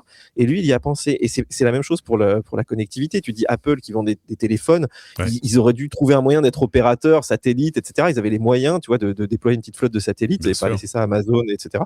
Et c'est encore Elon Musk qui est derrière parce que lui, c'était, Starlink, je pense qu'il y a pensé beaucoup pour ses voitures. Puis après, il s'est dit, mais en fait, je peux les mettre dans les avions. Mais en fait, je peux les mettre dans les bateaux. Là, j'ai une amie, elle travaille sur les bateaux de croisière. Il y a un avant, un après Starlink. C'est-à-dire qu'avant, ils s'envoyaient des messages toutes les 5 minutes texte. Maintenant, ils font des visios comme à la maison sur des bateaux qui sont au Groenland, tu vois. Enfin, c'est quand même incroyable, quoi. Ça change tout. Et ça change tout. On l'imagine pas parce qu'en fait, le plus souvent, on le ramène à une expérience domestique. Hein. Mais le problème, c'est que tu as quand même plein d'endroits, même sans aller très loin. Hein. Il y a des endroits au cœur de la France où, désolé monsieur, il n'y a pas de fibre. Hein. Donc, et encore, aux US, c'est encore plus le cas parce que là-bas, effectivement, l'infrastructure est dégueulasse hein, dans l'ensemble. Donc évidemment que ça change la vie de plein de gens. Après, l'intégration dans la voiture, oui, je pense qu'il y a des challenges, mais je suis d'accord. Je pense que quelqu'un de regarder les courbes en disant voilà, on paye X ils ont la Starlink Mini, là, Tu sais, les petites antennes, maintenant, elles sont pas grosses. Hein, et je pense que ça s'intègre dans un toit. Là, le brevet, c'était sur un peu leur toit en verre pour essayer de mettre les antennes de façon un peu plus délicate, tu vois, que ça se voit pas trop. Ouais. Mais à mon avis, ils ont largement la place de mettre ça maintenant. Et surtout, ils arrivent à le faire en avion. Là, je sais pas si t'es allé dans Air France récemment. Non, j'ai pas essayé. Tous ceux qui ont essayé, ça marche en vol, quoi. Moi, pour avoir souffert le martyre la dernière fois en rentrant de San Francisco, où j'essayais d'uploader une vidéo, j'avais fait le montage dans l'avion et j'upload la vidéo, on était encore au-dessus du Canada et là, t'as coup, on sort du Canada, on arrive au-dessus du Groenland et là, il y a une zone blanche du satellite et là, la connexion s'est coupée. Enfin, pendant que la Dropbox essayait péniblement de se synchroniser sur mes, je sais pas quoi, 700 mégas de vidéo et il a fallu que j'attende. Enfin bon, c'était l'enfer. Et là, à ce moment-là, je rêvais de Starlink parce que là, je pense que ça aurait été plié en 10 minutes, quoi. Donc, mais de fait, tous les gens que je connais qui ont essayé ça sur les quelques appareils Air France qui sont équipés jusque-là disent non, il y a un avant-après. Après, il y a un autre truc, c'est que les gens s'en plaignent en disant on n'a plus du tout l'excuse de non, j'étais pas joignable, j'étais en avion. Ouais. Surtout que c'est gratuit. C'est-à-dire que tout à coup, il y a vraiment plus, c'est même pas, non, j'allais pas lâcher, je sais pas, 40 balles pour, tu comprends, non, tu comprends plus, quoi. Et, moi, j'ai ce vieux souvenir, parce que quand même, j'ai un peu passé ma vie dans des avions Air France, où, ils nous envoyaient en tant que bons clients des enquêtes en disant, bon, alors, on étudie plein de trucs sur la connectivité en vol, qu'est-ce que vous voudriez faire? Est-ce que vous voulez passer des coups de téléphone, envoyer des SMS, envoyer des mails? Est-ce qu'au contraire, vous avez juste pas envie d'être joignable? Et souvent, je disais, non, en fait, dans l'ensemble, il faudrait vraiment que ce soit à la demande, quoi. C'est pas et c'est fini. C'est-à-dire que c'est vrai que maintenant, tu prends l'avion et on s'attend dans l'ensemble à ce que au moins tu reçoives tes messages, quoi. Je veux dire, soyons sérieux. Bon, t'as toujours comme l'excuse de non, c'est un peu comme le taxi dont le lecteur CB marche pas. Ah c'est pas de chance. Là aussi, c'est non, l'avion, le Wi-Fi, il marchait pas. C'est vrai que c'est des technos, c'est un peu comme le GPS. GPS, c'est comme une techno assez complexe, l'air de rien. Très. Moi, j'ai même appris que sans la théorie de la relativité, tu vois, il fonctionnerait pas bien. Donc, c'est vraiment, c'est quand même une constellation de satellites. Il y a beaucoup de techno. Puis maintenant, on arrive à mettre ça dans des micro-puces sur tes téléphones avec des toutes petites antennes. Ça capte même des fois un peu à l'intérieur. Enfin, tu dis, c'est incroyable ce qu'on a fait avec le GPS. Mais pour tout un chacun, maintenant, d'avoir de la localisation, c'est inné. Et en fait, on va arriver dans un monde où d'être connecté en permanence, y compris dans l'avion, tu vois, maintenant tu es dans le métro, etc. On a quasiment plus d'endroits où on n'a plus de connexion, quoi. Et c'est quand même un truc de dingue qu'on n'imaginait pas. Tu vois, on était encore à l'internet par ADSL il y a encore, je sais pas, 20 ans, quoi. Je mentionnais tout à l'heure dans les choses qui ne feront pas partie de notre avenir, une discussion que j'ai entendue là encore récemment sur l'hydrogène appliqué à la voiture personnelle, s'entend. Et là, ça y est, je pense que le quatrième clou vient d'être planté dans le cercueil par nul autre que le patron de Volkswagen, à qui on posait la question en disant regardez, par exemple, dans les alternatives, c'est 2035, tout ça, l'hydrogène, et il a dit non, arrêtez, non, soyez sérieux, l'hydrogène, c'est une mascarade. Je me souviens plus ces mots exacts, mais ça avait un côté très difficile. C'était pas normalement, t'es grand constructeur, t'as plein de partenaires, ça c'est compliqué. Faut que tu ménages plein de gens. Écoute, Thomas Schaeffer, le patron de Volkswagen, il vient de dire, non, ça, en fait, c'est inutile. Ça n'a aucun intérêt. Et d'ailleurs, on voit que je voyais passer, comment il s'appelait, ça me faisait sourire à chaque fois, ces taxis Hype, que je voyais encore dans Paris, sur le périph', etc. C'est terminé. Il y a vraiment, parfois, je vois une Toyota Mirai, mais si tu veux, aussi souvent que je vois une Lamborghini, tu vois ce que je veux dire. Donc c'est quand même pas. Et donc le patron de Volkswagen a conclu la discussion en disant la seule façon de décarboner rapidement les voitures grand public, parce qu'il reste une place pour l'hydrogène sur le super lourd, sur plein de trucs, c'est d'opter pour les voitures électriques à batterie. C'est assez rassurant venant d'un Volkswagen, surtout au moment. Moi j'ai été frappé parce qu'évidemment Trump vient de faire un grand retour en arrière sur toutes les nouvelles normes environnementales lancées il y a 1 à 2 ans par l'administration Biden. Le dindon de la farce dans tout ça, c'est quand même Elon Musk. Lui, il a été snobé par Biden, et alors après le drama avec Trump, tout ça, et qui tout à coup Trump revient en arrière. Et alors Trump était assis à son bureau, entouré par tous les grands patrons. Il y avait le patron de Stellantis, le patron de Ford, il y avait etc. qui sont tous venus les uns après les autres pour dire, c'est affreux, c'est terrible à regarder, pour dire vraiment merci président, grâce à vous, on va arriver à faire des voitures moins chères. Alors qu'en fait, c'est un retour en arrière terrible. Ils vont faire des voitures qui vont coûter plus cher aux gens, en vrai. Alors ça va coûter moins cher à l'achat, évidemment. Mais enfin bon, bref, ça m'a mis d'une humeur terrible. terrible. Donc lire cette interview de Thomas Schaeffer de Volkswagen m'a fait respirer un peu, parce qu'évidemment tout ça ne s'applique pas en Europe où on a quand même des limites d'émissions qui sont assez stringentes, hein, et surtout voilà, voir un grand constructeur dire arrêtez avec l'hydrogène, c'est une distraction, ça n'intéresse personne, ça n'a aucun intérêt, le modèle économique n'existe pas, l'hydrogène vert ça existe, mais on est à un pouillème de la production. Un peu de trucs sensés, parce que c'est vrai que la raison dans l'ensemble vient pas des constructeurs ces années récentes. Non, mais en fait, c'est ça qui nous a le plus surpris. C'est-à-dire que quand tu es ingénieur ou quand on va dire tu es technophile et que tu t'intéresses un petit peu aux énergies, tu comprends très vite que l'hydrogène, c'est pas une énergie primaire, que ça coûte très cher, que l'efficience est nulle, enfin, que à stocker, c'est problématique, que ça n'a pas une bonne densité énergétique. Donc, si tu veux faire des avions à hydrogène, bah, ça va ressembler à, je sais pas, des Canadair pour transporter 2 personnes, et donc ça arrivera jamais dans l'aviation commerciale. Enfin, tous ces trucs-là, mis bout à bout, fait que ça ne peut pas fonctionner. Et puis, voilà, tu parlais du transport et tout. Il y a tellement d'arguments contre l'hydrogène, mais dans le discours politique et dans le discours des constructeurs, des grands patrons, de l'économie d'ailleurs, tu vois, l'anglais et compagnie, eux, ils sont assez fans de l'hydrogène parce qu'en fait, ils n'ont jamais fait ce travail. Et c'était étonnant de voir des décideurs politiques mettre beaucoup d'argent. Et d'ailleurs, on continue de le faire quand même, parce qu'on investit encore dans un peu moins, et en tout cas sur des projets qui sont plus proches de projets industriels, de trucs. Mais oui. on a totalement abandonné l'idée de dire on va refaire à l'identique un réseau de bornes à hydrogène partout en France. Oui, puis même pour les camions, c'est même pas encore acté. On préfère aller vers l'électrique. D'ailleurs, maintenant, il commence à y avoir des bornes de charge pour les camions, là, sur pas mal d'aires d'autoroute. Et tu te dis, bah, maintenant, il manque que les camions, mais on commence à en voir arriver un petit peu. Donc, c'est plutôt bon signe. Mais oui, bah, réjouissons-nous que la raison revienne un peu, parce qu'on commence à se faire du souci, là. On se parlait de recharge. Moi, je voulais vous raconter une expérience personnelle. Ces mois derniers, pour plein de raisons, je chargeais que sur des bornes publiques. Alors, il y en a une qui est à côté du bureau. On est à 33 centimes le kilowatt. Il y en a une autre qui est à côté de la maison. C'est un peu pareil, mais avec, c'est ces bornes vaguement désagréables qui, en plus du prix au kilowatt, te prennent un prix à la minute qui change selon le moment de la journée. Plus 1 euro par charge. On se demande bien pourquoi. Donc tu t'es forcé de charger, si possible, après 20h, 22h, je sais pas quoi. Bon, bref. Et si tu oublies la voiture et que tu vas te coucher, tu te lèves le lendemain matin, genre, oh non, ça va encore me coûter 15 euros. Donc voilà, c'était pas hors de prix, mais c'était un peu plus cher. Donc là, je vais me remettre je me suis remis à charger chez moi. Et du coup, je me suis reposé la question de mon contrat électrique. En disant quand même, tu vois, j'ai un EDF bleu, j'avais vraiment pris 0 temps pour trouver le contrat. Et alors, évidemment, t'as plein de contrats alternatifs qui sont moins 4%, moins machin, etc. Et j'en ai trouvé un que je connaissais pas, qui est d'un opérateur qui, si mes infos sont bonnes, est anglais à l'origine, qui s'appelle Octopus. Et il y a plusieurs énergéticiens, enfin en tout cas distributeurs d'énergie, qui ont des contrats un peu taillés pour la voiture électrique avec, tu vois, des tarifs super bas la nuit ou des choses de ce genre. Eux, non, ils ont inventé des tarifs, on n'est même plus dans le tarif fait pour, parce qu'ils sont un peu en bas, en dessous du tarif régulé, mais surtout, ils te font un tarif forfaitaire. Et en gros, je paye désormais 30 euros par mois pour recharger ma voiture autant que je veux. Et alors évidemment, si je roulais très peu, ça n'aurait pas d'intérêt, mais il se trouve que je roule beaucoup. Et comment ça marche, parce que comment est-ce qu'ils savent que je suis en train de recharger ma voiture et pas de faire cuire un poulet? Bah c'est très simple. Non, c'est pas très simple. En fait, tu vas là, je suis allé dans mon application Tesla et je les ai ajoutés un peu comme tu vois, comme tu utilises Google pour te connecter sur un site tiers, c'est-à-dire que tu lui donnes quand même des identifiants, des trucs.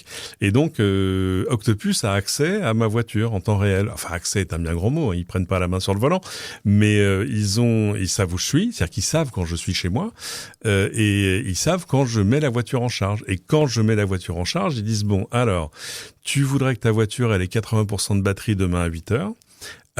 Bouge pas, et ils te refont une planification de charge selon la puissance de ton équipement de charge, selon la capacité de la batterie, selon le besoin, selon l'heure, selon le truc, et ça le calcule absolument tout seul.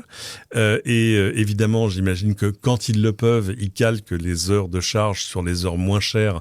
Là, j'ai envie de dire du vrai tarif spot temps réel qui est facturé aux opérateurs, qui peut être extrêmement bas, hein. Parfois, c'est vraiment 1 centime, 2 centimes. Il y a encore pas si longtemps, on avait même des tarifs négatifs parfois. On donnait de l'argent d'argent aux opérateurs pour consommer l'électricité, parce que je rappelle qu'on est dans une situation où, ça y est, le PR de Flamanville est à 100% de niveau de production et la France produit plus d'électricité qu'elle ne sait en consommer, donc on est exportateur. Donc c'est nous qui sommes en train de verdir l'Allemagne et de l'absoudre de ses mauvaises décisions, entre autres. Amis belges, vous nous devez pas mal aussi, parce que sinon votre bilan carbone est dégueulasse. Enfin, le bilan de tout ça, c'est que je paye 1 euro par jour pour recharger ma voiture, pour faire en moyenne, 3000 km par mois. Donc c'est une affaire absolument merveilleuse. Pour les gens qui roulent moins, ils ont une offre où ils sont pas sponsors de cette émission, hein, je vous raconte juste une expérience personnelle, où dans les mêmes conditions, si tu les laisses planifier ta recharge, ils te font, je crois, 70% sur le prix du kilowatt. Enfin là, d'un coup, c'est une offre, en plus, c'est une offre lisible. Ce qui est pas la vertu première d'ordinaire des offres des énergéticiens, si tu veux, où il faut, sortir ta règle à calcul quasiment pour dire, alors, si c'est le week-end, non. Si c'est le week-end, la nuit, alors, il y a creux et super creux. Non, voilà. Là, je sais, ça me coûte 1 euro par jour. Donc voilà. Encore une fois, Octopus n'est pas, si Octopus veut sponsoriser ce podcast, ce sera avec grand plaisir. En attendant, je vous mettrai quand même un lien dans les notes de l'émission. Si vous voulez utiliser mon petit lien sponsor à moi, ça vous offrira, je crois, 40 euros sur votre première facture. Et je crois que ça m'offrira à moi aussi. Vous allez m'offrir 1 mois de recharge. La vie est belle. Tu te recharges comment, toi ? Toi, t'as une vraie borne. Mais moi, j'ai EDF Tempo qui est intéressant aussi. Tu vois. Oui, mais moi, je peux pas. Mais Tempo, en fait, c'est bien parce que t'as aussi du courant de nuit toute la journée. Ouais, oui. Et ça, c'est assez pratique. Mais par contre, faut pas l'hiver, faut avoir une solution de chauffage parce que les jours rouges, si t'as pas un poêle à bois ou quelque chose, c'est un petit peu moi, compliqué. Moi, j'étais un bon citoyen. J'ai investi dans une magnifique pompe à chaleur et donc je peux pas prendre Tempo parce que les jours rouges, je me ferais tondre. Bah, sauf si t'as un peu de solaire, un peu de batterie, tu vois. Moi, alors je voilà. La batterie la nuit. On arrive à se débrouiller. En fait, maintenant, c'est un peu dommage que effectivement tout cette espèce de noblesse de l'énergie, hein, parce que tout est 360. Tu pourrais imaginer que ta voiture, les jours rouges, c'est elle qui fournit ta maison. Totalement. Toi, que tout se fasse tout seul. Ouais. Et en fait, on n'est pas du tout au fait de ça. Alors, il y a Renault qui fait un petit peu avec Mobilize. Là, ils ont une offre où ils gèrent un petit peu tout ça. Donc, ça commence un peu, tu vois, mais ils sont encore rares sur le marché. Et après, il faut pas oublier que tous ces revendeurs d'électricité, leur but, c'est quand même que tu consommes, hein, malgré tout. C'est-à-dire que, bon, Octopus fait peut-être ça, tu vois, au début pour capter les gens en se disant, tiens, ils se désabonnent pas au début, après. C'est un vrai contrat. Hein. Eux, ils sont tenus. Moi, je peux partir quand je veux. Mais est-ce que ça va durer, tu vois, ça me fait penser aux offres un peu illimitées qu'on avait au début sur Internet, puis après, elles sont un peu moins illimitées. Avant, t'avais des gigas illimités. Je pense qu'ils ont fait le calcul. Je pense qu'ils ont juste fait le calcul en disant, mais en fait, regarde ce qu'est la consommation moyenne de quelqu'un, ok. Imaginons que tu as besoin de recharger ta voiture, aller en moyenne, 3 heures par jour, peut-être, parce qu'en fait, les gens font pas des millions de kilomètres. Mais 3 heures par jour, si tu la branches chez toi en arrivant le soir et que tu la reprends le matin, nous, on va trouver 3 heures dans la nuit qui vont nous coûter proche de rien. C'est-à-dire que je pense que même à 30 euros par mois, j'essaierai de faire le calcul au bout d'un moment en disant, mais à combien est-ce qu'il faut qu'ils aient payé de kilowatts pour que ça reste une affaire pour eux? Mais je pense qu'ils arrivent quand même à faire un bénéfice. Et alors là, pour le coup, c'est une offre avec laquelle ils fidélisent un client. C'est-à-dire que là, aujourd'hui, j'ai aucune intention d'aller ailleurs parce que, non seulement parce que c'est pas cher, mais en plus parce que c'est super lisible. C'est-à-dire que je sais exactement combien ça va me coûter. Ouais. Et ça, c'est une vertu, je te dis, que n'ont pas les contrats en moyenne. Bon, enfin, je trouve ça malin. Et surtout, c'est malin en termes de technologie parce que tout à coup, ils passent par la plateforme du constructeur pour prendre la main sur... alors, ça peut marcher aussi si tu as une vraie borne de recharge où là, dans l'application de la borne, tu vas donner l'accès à Octopus pour que soit lui qui la gère. Je sais pas comment il gère le fait de recharger si tu avais plusieurs voitures, par exemple. C'est bon. Je leur poserai la question. Mais enfin, voilà, j'ai trouvé ça intelligent. Vous trouverez un lien dans les notes de l'émission. Pour finir sur Tesla, il y a une nouveauté qui devrait arriver chez nous début de l'année. On ne l'attendait pas, on l'avait vu sortir en Chine, c'est la Tesla YL. Oui. Pour plus longue. Alors, au début de la modèle Y, Tesla va dire, regardez, si, vous pouvez mettre 7 places dedans, on va vous mettre 2 fauteuils à l'envers dans le coffre. En gros, pour des enfants presque en bas âge, hein, c'était quand même très limité. La Tesla YL, c'est la même, mais rallongée, pour avoir 7 vraies places à l'intérieur. Et 6 ou 7 d'ailleurs. En fait, c'est 6. C'est plutôt 6. C'est comme la Model X. C'est ça, mais en fait, c'est amusant, c'est que parce que Tesla, ils ont une petite équipe qui fait du développement en Chine, qui est autonome en fait, et qui développe des voitures pour le marché chinois. Donc, ils ont développé certains. Voilà, il y avait un moment des modèles Y un petit peu adaptés pour le marché chinois uniquement. Et en fait, en Chine, bizarrement, ils aiment bien, ils ont un petit côté où je me fais transporter, tu vois, dès que tu as un petit peu un cadre, etc., t'es vite le passager de ta voiture. Et c'est pour ça que dans les voitures chinoises, contrairement aux européennes où à l'arrière, en général, tu es toujours un peu moyen, tu n'as jamais un écran, au mieux, tu as une prise USB quand tu es chanceux. Tu peux jamais, le siège, c'est toujours une banquette, etc. Et c'est de plus en plus le cas. Hein. On aime de moins en moins les familles d'ailleurs. Et c'est assez étonnant de voir que c'est le contraire en Chine et qu'en fait, finalement, ce modèle Y 6 places, donc ils l'ont rallongé un peu, déjà pour pouvoir mettre justement 2 gros fauteuils un peu première classe, tu vois, au 2e rang. En fait, il faut rappeler, c'est ce qu'ils avaient fait sur la modèle X. C'était une option que tu avais. Tu pouvais avoir 3 rangs, donc 2 à l'avant et 2 au milieu, etc. Donc 7. Et surtout, t'avais soit 7 places vraiment avec 2 grandes banquettes, si mes souvenirs sont bons, ou je me plante. C'était ça, c'était soit 2-2-2. Non, t'avais 5 places, oui. T'avais pas de 2-2, t'avais soit 2 plus 3, donc 5 places, soit 2 plus 2 plus 3. Et avec les 2, donc les premiers passagers derrière le conducteur et le passager avant, avec des espèces de grands fauteuils très business class avec des accoudoirs et avec un passage entre les deux pour pouvoir accéder au 3e rang. Et ça, c'est moi qui t'évitait de te faufiler parce que c'est toujours des portes. Et là, c'est moi, ça qui est intéressant. en tant que parent, ça me faisait rêver parce que tout à coup, tu ouvrais une porte, t'avais même pas besoin de sortir de ton truc. Les enfants rentraient et allaient prendre place directement à l'avant ou à l'arrière, enfin comme ils voulaient.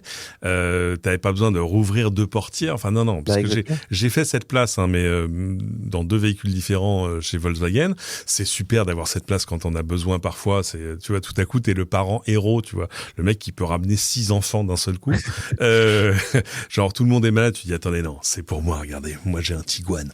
Et mais bon, c'était quand même beaucoup de travail, fallait tout rabattre, tu te tordais derrière pour aller mettre des ceintures sur des enfants. Là ce côté d'avoir un passage entre les 2 sièges passagers arrière, c'était chouette et c'est ça qu'ils veulent arriver à recréer. On n'a pas d'idée précise des prix, de ce que seront les prix chez nous. Ce sera un peu plus cher que la modèle normale, mais voilà, ce sera enfin une vraie. Il y a pas beaucoup de vraies 7 places électriques. Ah non, ils sont très chers. Tu vois, il y a les Kia EV9, il y a les ID Buzz qui sont des vannes, mais c'est énorme. Tu as effectivement les modèles X, etc. Il y a un peu chez Mercedes. Tu avais le QB, maintenant qui s'appelle GL, qui se réappelle GLB, là, qui vient d'être présenté. Il arrivera au 1er semestre, mais beaucoup plus cher aussi quand même, parce qu'il démarre autour de 65 000 €. Et là, en Chine, je crois que c'est quelque chose comme 7% en plus du prix de la version long range. Donc, on peut espérer, tu vois. Moi, je pense que ça pourrait coûter 55 000, un truc comme ça, quoi. Je pense pas qu'ils vont faire un truc à 60 ou 70. Ouais, ça va pas être 20 000 € de plus que le modèle 5 places, quoi. Enfin, non, mais c'était amusant sur le modèle X, c'était plus cher d'avoir le 6 places que le 7 places. Absolument. Comme les fauteuils, tu vois, coûtent plus cher à faire que les banquettes. Donc là, on peut se dire qu'ils vont quand même, enfin, ça risque de pas être donné parce que la voiture est aussi un peu plus longue, hein, elle fait 5 mètres de long. Donc il faut bien se dire qu'à Paris, dans les petits parkings sans les roues arrière directrices, il y a des endroits, je pense que les gens vont acheter ça et vont se dire ah mais en fait il rentre pas parce qu'il est large et il est long quand même. En même temps, fais la règle de 3, c'est-à-dire que si tu vis dans Paris intramuros mais que tu as besoin d'une voiture à 7 places, ça veut dire que tu as les moyens. Ça. Alors, mais les parkings sont pas grands même pour ceux qui ont les moyens. En France, on a vraiment des parkings pas très grands. Mais en tout cas, c'est vrai que c'est une offre que beaucoup attendent. Tu vois, moi j'ai pas mal d'enfants aussi et c'est vrai que les 7 places et c'est même au-delà de ça, c'est-à-dire que moi des fois je suis étonné qu'il n'y ait pas plus de 7 places parce que c'est pas parce que tu as 2 ou 3 enfants que comme tu dis tu veux amener les grands-parents, on va au resto, on prend qu'une voiture, enfin tu ramènes les enfants du scout, du judo, de tout ce que tu veux, c'est quand même super pratique quoi. Accessoirement tout à coup tu peux aussi aller chercher tu vois tes 2 plans de travail Ikea de 3 mètres et les charger pour de vrai dans ta voiture. C'est pas que pour transporter des gens, c'est que tout à coup tu rabats les sièges, t'as une place, je vais pas dire infini, mais là tu mets vraiment, tu vois, des grands trucs, des planches de surf, non, ça a quand même des intérêts. Donc j'aime beaucoup ma modèle. Ça va arriver là, je pense en début d'année, ils vont l'annoncer. On va se donner très bientôt parce que ça vient de passer les certifs européennes, c'est pour ça qu'on a l'info, mais Tesla n'a pas officialisé encore ce truc-là. Mais enfin, en sous-marin, on sait qu'ils nous ont dit que de toute façon ils allaient remettre le 7 places qu'ils avaient perdu l'année dernière, donc c'était sûr que ça allait revenir. Bon, pour autant, il n'y a pas que Tesla dans la vie.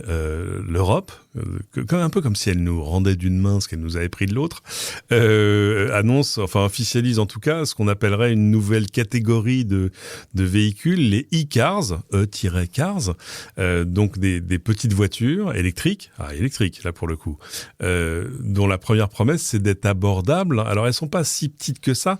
On les a beaucoup comparées aux K-cars. Les K-cars, si vous connaissez pas, la seule incarnation qu'on a eue chez nous, c'est quoi ? C'est la Nissan Cube, c'est-à-dire des espèces de microspaces, des petits monospaces, mais alors avec plein de places à l'intérieur, c'est-à-dire avec des plafonds très hauts. En fait, c'est un truc purement japonais fait pour tenir dans des places de parking japonaises et où du coup le véhicule peut prendre toute la place qu'il veut, mais très contraint sur sa largeur, d'ailleurs plus sur sa largeur que sur sa longueur. Sur la hauteur, ça va. La vraie promesse, évidemment, c'est pas tant le format, c'est le prix, c'est qu'on serait potentiellement sous la barre des 15 000 euros pour une voiture neuve.